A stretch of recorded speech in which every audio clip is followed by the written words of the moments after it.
Hi class, I am presenting my FOA on the Language of Discretion by Amy Tan. I will analyze some of Tan's personal stories throughout her essay, which shine light on how language and meaning are shaped by culture and context, specifically between Chinese and American. Amy Tan, also known as Tan and Mei, grew up in California and was raised by her Chinese immigrant parents.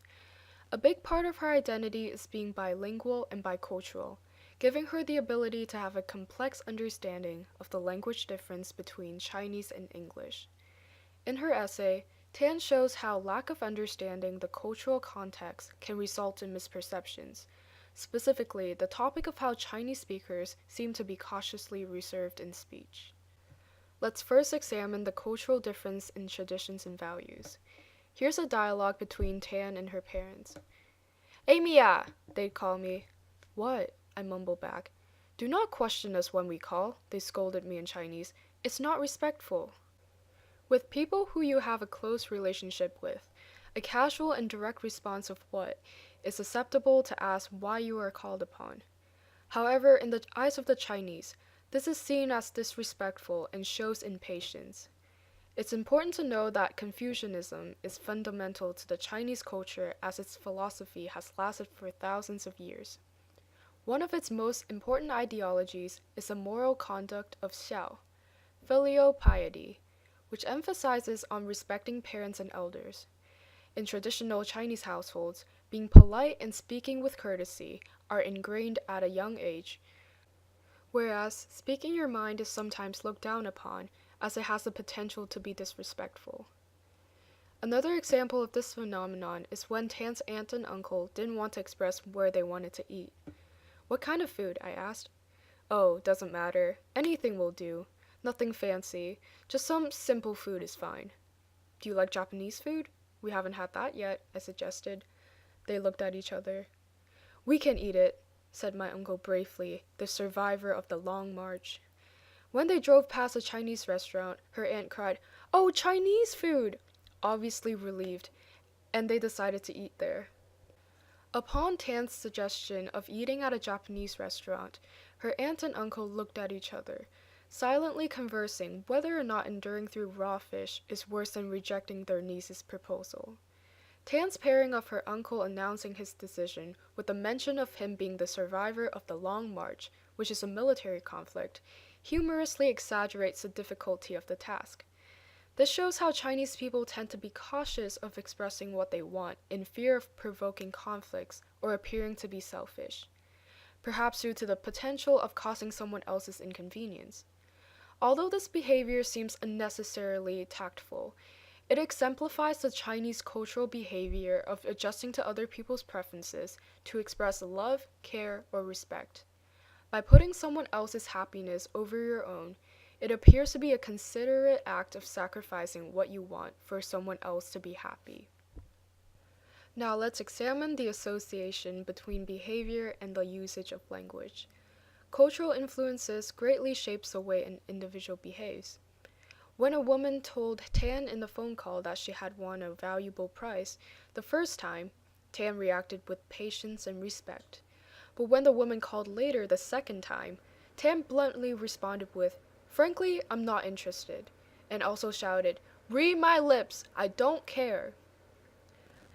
By being bicultural, Tan exhibits two different personalities that are both intertwined with her identity.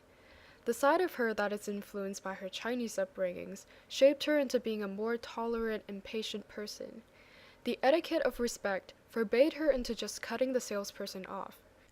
On the other hand, the part of her that is influenced by American values presented a different outcome of her straightforwardly expressing feelings of contempt. Confidence and being outspoken are valued traits in the American culture as they emphasize a person's unique opinions and thoughts. Therefore, one must speak their mind to express their individuality. Language is a cultural artifact that reflects the values and behavior of a group of people. In this example, culture and behavior that are associated with a certain language cause Tan to behave differently. Whether or not Chinese people speak discreetly is also based on the context of who is being spoken to. To people you need to appear respectful towards or want to set a good impression on, one would typically be polite and reserved in speech. On the contrary, there are two groups of people who a Chinese speaker most likely would be straightforward to: close families and friends, and strangers. Tan points out that her parents made their demands abundantly clear, whether if it's the expectation that she will become a famous neurosurgeon and concert pianist on the side, or the outburst of, "Not that way! You must wash rice so not a single grain spills out." When it comes to people who they have a close relationship with, Chinese people don't hesitate to make direct demands and comments. In this example, in a parental relationship, to ensure that your child goes on to have a successful future, a stereotypical Asian tiger mom would steer you towards a well-paid and respected career. With your best interests at heart, they would expect you to follow the plan they have devised for you without any complaints. Their demands are straightforward. Even from how Tan was scolded for her rice washing skills, it shows that most Chinese parents would find it unnecessary to tactfully tiptoe around the point that they want to convey. This outspokenness can also be seen in the encounter between a tourist and a shopkeeper in Chinatown. "I don't know," the tourist said to the shopkeeper, a Cantonese woman in her 50s. "It doesn't look genuine to me. I'll give you $3. "You don't like my price? Go somewhere else," said the shopkeeper. "You're not a nice person," cried the tourist. "Not a nice person at all." "Who say I have to be nice?" snapped the shopkeeper. Under the expectation that Chinese people are modest and polite, this tourist was shocked to receive such a blunt reply. Presumably having dealt with numerous bargaining customers, she simply found it a waste of time to explain the price point she had set. On top of that, perhaps she didn't have the patience to formulate a polite and strategic response for this customer who was most likely not going to make a purchase. Therefore, she didn't care about offending her. Attempting to translate a language oftentimes results in misunderstanding or loss of the original meaning due to the grammar and diction differences. This can be seen in the New York Times article commentating on the Chinese language. The article, on changes to New York's Chinatown, made passing reference to the inherent ambivalence of the Chinese language. "Chinese people are so discreet and modest," the article stated, "there aren't even words for yes and no." To any fluent Chinese speaker reading this, they would know that this statement is simply false. Clearly, the writer of this claim was not Chinese and didn't have the sufficient Chinese linguistic background to fully comprehend it. This statement gives its reader the impression that the Chinese vocabulary doesn't even have an equivalent to the basic words yes and no. Therefore, Chinese speakers are restricted to giving non-straightforward answers. However, just because there isn't one specific word for yes and no, doesn't mean that there isn't any to express them at all.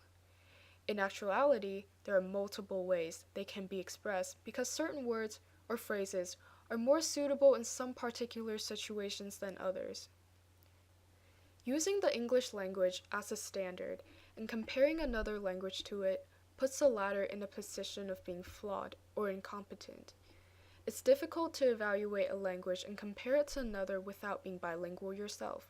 Or in other words, you can't truly understand a language without knowing the context of how it's used. Another example of this idea is the beancake idiom. Tan reads her non-Chinese speaking friends a letter that had originally been written in Chinese and was translated to English. "Ma, why did you leave us? People told me one day you ate a beancake yourself. Your sister-in-law found it and sweared at you, called you names." Her friends then asked, "Was eating a beancake so terrible?" Tan's friends missed the point of the story because they weren't able to decipher this beancake idiom. In this context, eating the beancake is a euphemism the little boy used for committing a disgraceful act. It's difficult to translate a text by using the existing words of a different language to formulate the original meaning. For an idiom to make sense, one must know its context. Because so, when these idioms are translated, the Chinese language seems unnecessarily cryptic to non-native speakers. What appears to be riddles in conversations to outsiders made complete sense to the speakers in the conversation. The same word in another language might carry different connotations as well as hidden meanings that one wouldn't know about unless knowing the cultural context. When arriving at a general stereotype that Chinese people are modest and discreet, based on selective examples of the language of discretion being used, it overlooks important factors such as the relationship between the speakers. It's crucial to understand the context of a culture's history, which is the basis of its traditions and values, to formulate a full understanding of a language and the speakers of it.